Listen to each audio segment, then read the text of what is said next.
دور و نزدیک کے سننے والے وہ کان، کانے لالے کرامت پہ. اسی لیے سنیوں میں کہتا ہوں کہ تفسیر بھی سننا ہو تو عشق مصطفیٰ کے ساتھ سنو. ابھی سوشل میڈیا میں گمراہی پھیلانے والے کئی ایسے موسمی کیڑے آتے رہتے ہیں، اور آج مجھے جوانوں کو بتانا اس لیے بھی ضروری ہے کہ یہ اپنا آدھا دین جو ہے سوشل میڈیا پر ہی سمجھ بیٹھے ہیں. ہاں، ان کا سب سے بڑا استاد تو علامہ گوگل ہے. مولانا گوگل سے پوچھیں گے، نام بھی اسی سے پوچھیں گے، مسئلے بھی اسی سے پوچھیں گے، اور گوگل صاحب سب بتا دیتے ہیں. تو جس کا استاد گوگل ہے وہ سنے. ہر چیز اس میں جو آ جاتی ہے وہ صحیح نہیں ہوتی. ہاں، شہد دکھائے زہر پلائے، قاتل ڈائن شوہر کش، اس مردار پہ کیا للچانا دنیا دیکھی بھالی. اعلیٰ حضرت نے اس کی بہت پہلے تشریح کر دی تھی. یہ وہ دنیا ہے جو تمہیں شہد دکھاتی ہے اور زہر پلاتی ہے. ایک شخص آیا، وہ کہتا ہے کہ صرف قرآن، اس میں کسی حدیث کی ضرورت نہیں، حدیث لینا ہی نہیں ہے، نہ بخاری، نہ مسلم، نہ ترمذی، نہ ابو داؤد، نہ نسائی، نہ ابن ماجہ، نہ مشکات، کوئی حدیث نہیں چاہیے، قرآن ہی چاہیے، صرف قرآن سے. ہمیں یہ خبر ملی، کچھ نوجوان اس میں بہکتے چلے گئے. ہاں، قرآن ہی تو سب کچھ ہے اس کے اندر. جب اللہ نے فرمایا سارا بیان ہم نے قرآن میں اتار دیا ہے، کوئی خشکی تری چھوڑا ہی نہیں، سب کچھ قرآن میں ہے، تو پھر حدیث کی کیا ضرورت؟ وہ شک ڈالتے ہیں. ارے ظالم، تو یہ تو بتا یہ قرآن اترا کس پہ ہے؟ یہ قرآن کہاں سے آیا؟ کون بتایا یہ آیت ایسی ہے؟ حضور کو چھوڑے گا تو ایک آیت بھی تجھے نہیں ملے گی. قرآن کس نے سنایا؟ ارے حضور پر وہی اترتی تھی، حضور سنائے صحابہ کو تو قرآن لکھا گیا. اگر حضور بیان نہ کرتے تو کیا قرآن آتا؟ آج نبی پاک کو چھوڑ کر کچھ لوگ یہ کہتے ہیں کہ کسی حدیث کی ضرورت نہیں، صرف قرآن. اے میرے عزیزوں، اس طرح کی گمراہیوں سے اپنے آپ کو بچا لو. میں حدیث میں یہ بھی بتا دوں، حضور پاک صلی اللہ علیہ وسلم نے یہ بھی بشارت 1400 سال پہلے دی. فرمایا ایک زمانہ تم پر آئے گا، ایک شخص آئے گا جو تکیے پر ٹیک لگا کر بیٹھا رہے گا اور پھر لوگوں سے کہے گا کہ صرف قرآن ہی کافی ہے، کسی حدیث کی ضرورت نہیں. حضور نے 1400 سال پہلے بتایا تھا. حضور نے یہ بھی فرمایا یہ وہ لوگ ہیں جن کے لیے قرآن حلق سے نہیں اترتا، انہیں قرآن کی سمجھ نہیں ہے، لیکن وہ قرآن کے ذریعے پوری دنیا کو گمراہ کرنے کی کوشش کرتے. اے میرے عزیزوں، قرآن کو صرف گوگل سے نہیں، صرف فیس بک سے نہیں، بلکہ علماء صالحین باعمل عاشقان مصطفیٰ سے پڑھا کرو، تو پھر تمہیں ہر آیت کا مفہوم بھی سمجھ میں آ جائے، ورنہ ادھر کا ادھر مارتے رہ جاؤ گے. میں آپ کو بتاؤں ایک مثال. اللہ نے اپنے رسول سے فرمایا وَوَجَدَكَ ضَالًّا فَهَدَى. سورہ والضحیٰ میں اللہ نے فرمایا وَوَجَدَكَ ضَالًّا فَهَدَى. ضال کا مطلب عربی میں گمراہ، بھٹکا ہوا ہے. ایک معنی یہ ہے. ایک خصوصیت ہے عربی کی، ایک ورڈ کے کئی معنی آتے ہیں، عربی کی خصوصیت ہے. کچھ الفاظ تو ایسے ہیں جن میں ایک ورڈ ہے 70 معنی ہیں، الگ الگ معنی نکلتے ہیں. یا عقل والا دیکھ کر کے ترجمہ کرے گا یہاں کیا مراد ہے. فار ایگزامپل العین، یہ عربی کا ایک ورڈ ہے جو آنکھ کو بھی کہتے ہیں، گھٹنے کو بھی عین کہتے ہیں، سورج کو بھی عین کہتے ہیں، پانی سے جو چشمہ نکلتا ہے نا سوتا، اسے بھی عین کہتے ہیں، اور پوری ذات کو بھی عین کہتے ہیں. کتنے معنی ہو گئے؟ سب ڈیفرنٹ ہیں. تو اب اگر کہیں یہ کہہ دے کسی نے یہ کہہ دیا کہ میری عین سے پانی آ رہا تھا، تو ترجمہ کرنے والا ہے کہ ہاں مولانا کے گھٹنے سے پانی آ رہا تھا. ہاں، یا ترجمہ یہ کرو شاید مولانا کے سورج سے پانی آ رہا تھا. ارے میاں یہاں سورج کہاں سے آ گیا؟ ہاں، عقل والا اتنا تو ترجمہ کرے گا. اگر یہ کہہ رہے میری عین سے پانی آ رہا تھا تو شاید ان کی آنکھ سے پانی آ رہا تھا. سمجھ میں آیا؟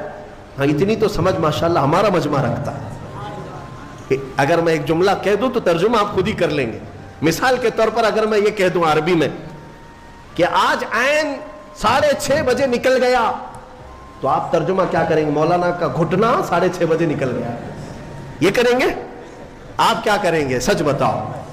سورج. الحمدللہ، یہ عقل ہے، یہ اتنی سمجھ ہے کہ سورج آج 6:30 بجے نکل گیا، یہ مطلب ہے.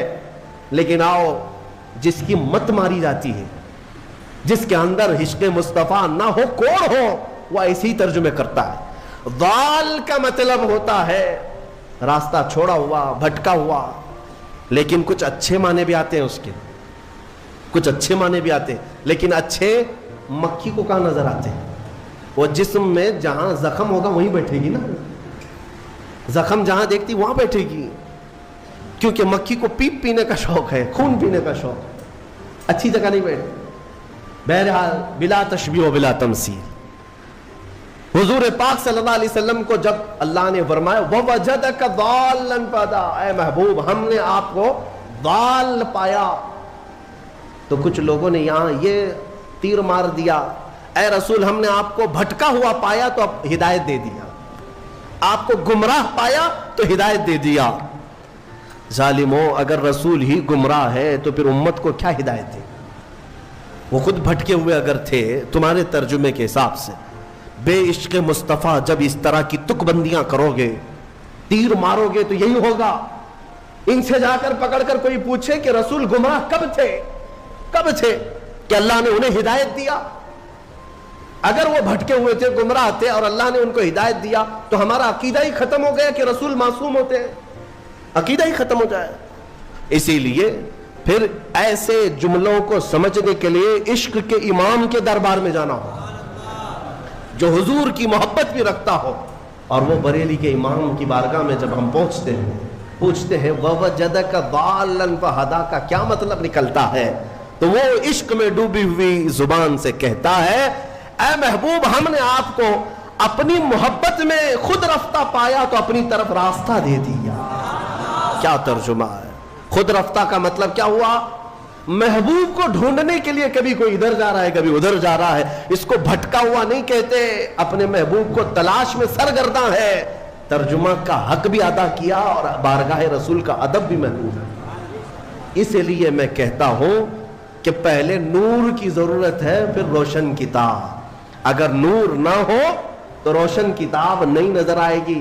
کوئی تفسیر ہماری، کوئی مجلس اور کوئی محفل ہماری ذکر مصطفیٰ سے خالی نہ ہونے پائے، اس لیے کہ ہمیں جو کچھ بھی ملا ہے یا رسول اللہ وہ تمہاری بدولت ملا ہے، اور اگر ہماری زبانیں تمہارا ذکر نہ کرے تو پھر یہ زبان کس کام کی ہے؟ دہن میں زبان تمہارے لیے، بدن میں ہے جہاں تمہارے لیے، یا رسول اللہ ہم آئے یہاں تمہارے لیے، اٹھے بھی وہاں جب ہم انہی کے لیے آئے ہیں تو پھر کیوں نہ ان کا ذکر کریں۔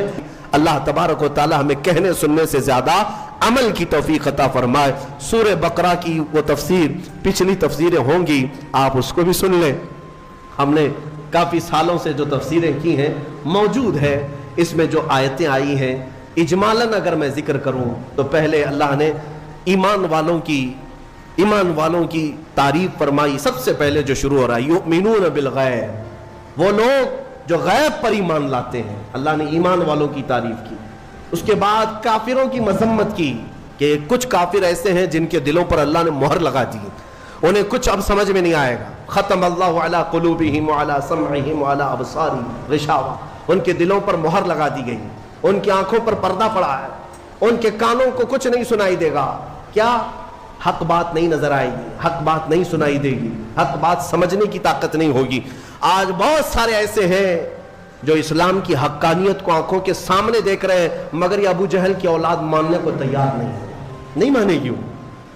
ہاں، ان کے دلوں پر اللہ نے مہر لگا رکھی ہے، یہ دشمنی میں اس قدر آگے بڑھیں گے، ان کو نماز سے چڑ ہے، اذان سے چڑ ہے، قرآن سے چڑ ہے، برقعے سے چڑ ہے، ٹوپی سے چڑ ہے، داڑھی سے چڑ ہے۔ کیوں چڑ ہے؟ دل پر جو مہر لگی ہوئی ہے، دل پر جو مہر لگی ہوئی ہے۔ ان کا کام کیا ہے؟ ان کو کیا کرو گے آپ؟ بعض لوگ ابھی یہ سوچتے ہیں، ہمیں بھی کہتے ہیں کہ مولانا ہو سکتا ہے کچھ تقریروں سے وہ پلٹ جائیں، جن کو اللہ نے مہر لگا کے رکھا ہم کیا پلٹیں اس کو؟ اللہ نے اپنے رسول سے کہا انک لا تسمع الموتى، اے رسول ان مردوں کو آپ سنا نہیں سکیں گے۔ ان کو اللہ نے مردہ فرمایا۔ جو دشمنی میں جل رہا ہے اسے چھوڑ دیں، اسے چھوڑ دیں، ان قریب اللہ کی پکڑ میں وہ گرفتار ہوگا۔ ہاں، اگر انجانے میں کوئی بھٹکا ہوا ہے تو اس کو ہدایت دینے کے لیے کوشش ضرور کرنی چاہیے۔ تو جن کے دلوں پر مہر لگا ہے ان کا کوئی سروکار نہیں، نہ قرآن سے، نہ حدیث سے، نہ ہماری تقریروں سے، نہ نماز سے۔ تیسری ایک جماعت ہے جس کی مذمت میں اللہ نے 13 آیتیں نازل کی. 5 آیتیں مومنوں کی شان میں, 2 آیتوں کافروں کے لیے, 13 آیتیں ایک جماعت کے لیے آئی. وہ کون سی جماعت ہے میاں؟ مذبذبین بین ذالک لا الہ ہؤلاء ولا الہ ہؤلاء. قرآن کہتا ہے یہ وہ ہے جو مومنوں میں بھی نہیں ہے, کافروں میں بھی نہیں ہے, نہ ادھر کی ہے نہ ادھر کی ہے, ادھر کی ہے. اعلیٰ حضرت نے بھی فرمایا نہ ادھر کی ہے نہ ادھر کی ہے بلکہ ادھر کی ہے. یہ منافقین کی جماعت ہے. منافقین کی مذمت میں اللہ نے 13 آیتیں بیان کی اور اللہ نے ان کی صاف صفتیں بیان کی ہے. کیا کیا کر, جب مال ملنے لگتا ہے تو کہتے ہیں ارے یہی تو حق مذہب ہے, ہاں اسی میں چلنے لگ جاتے ہیں, دوڑنے لگ جاتے ہیں. جہاں اسلام پر کوئی مصیبت آئی کہا ہم پہلے ہی بولتے نہیں تھے یہ بہت ڈینجر راستہ ہے, یہ بہت ڈینجر راستہ ہے. ہاں ہم سے بہت سارے لوگ یہ کہیں گے ابھی اچھا چل رہا ہے, ارے مولانا کیا کہتے ہیں آپ, بہت اچھا ہے بہت اچھا ہے. اور کبھی اگر ہمارے اوپر کوئی پکڑ آئی یا کوئی مصیبت میں نازل آئے, ہم پہلے ہی کہتے تھے مولانا بہت بولتا تھا, پہلے ہی بولتے تھے ہم, کیا ضرورت تھی, گھر میں بیٹھنا چاہیے تھا. مدینے کے کچھ منافقین جنگ احد کے بارے میں بھی ایسے ہی کہنے لگے. جب مسلمانوں کو شکست ہوئی جنگ احد میں تو واویلا مچائے, ہم پہلے ہی بولتے تھے نہیں جانا چاہیے تھا, ارے اپنے پاس اتنا ہتھیار نہیں, کچھ نہیں ہے, کیا ضرورت تھی جانے کی. یہ منافقین کی جماعت, ان کی اللہ نے صفات بھی قرآن میں بیان کر دی. یہ کرتے کیا ہیں, سیم چوہا, چوہا گھر میں جو رہتا ہے نا چھوٹا ہوتا ہے لیکن بڑی بڑی تار کاٹ دیتا ہے. کبھی کرنٹ کی تار کاٹ دیا, کبھی گیس کی پائپ لائن کٹ کر دیا.